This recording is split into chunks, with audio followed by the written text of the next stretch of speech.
The environment that you birth your baby in matters, and it matters because it will affect the way in which your body births. And I know when we say that, people are a bit like, how?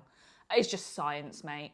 Like, it's just how it works. So let's talk a little bit about why that's important and a few little things that we can do to help change any environment to ensure that our bodies are birthing to their most brilliant capacity.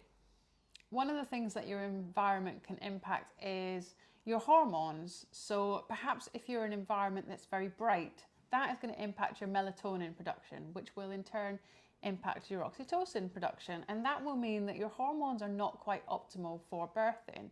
So if we can make our environment dimly lit, that will mean that it boosts our hormones.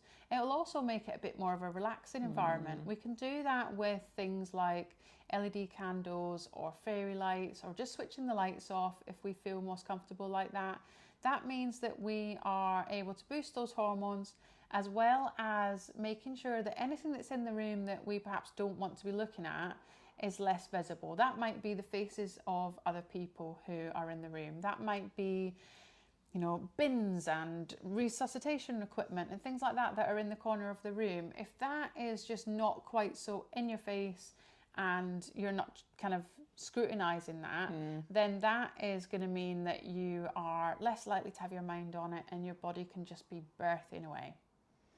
Another thing that our body likes for birth is familiarity. So it's the reason that most of us will go into labour at home, because when we are at home, our bodies feel safe. It's where we live. It's where we, you know, spend most of our time.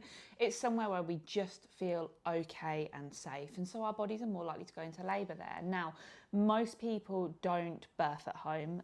It's a very few people that do. So if you are thinking, oh, I am going to birth at home, then fucking fabulous. Your body is thinking, I've got everything around me. That's cool. But most people don't do that. We move to different settings.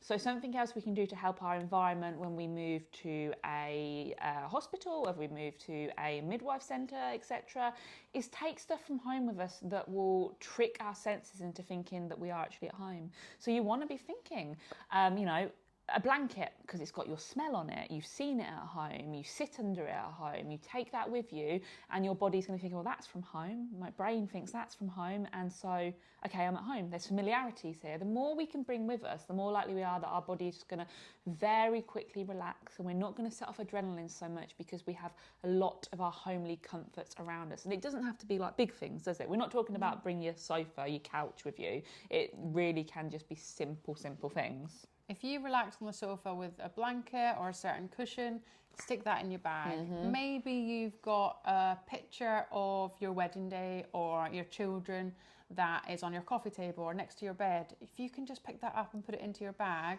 then that is going to remind you of home. It's going to give you that boost of oxytocin, and that will help you to have your environment feel a lot like home.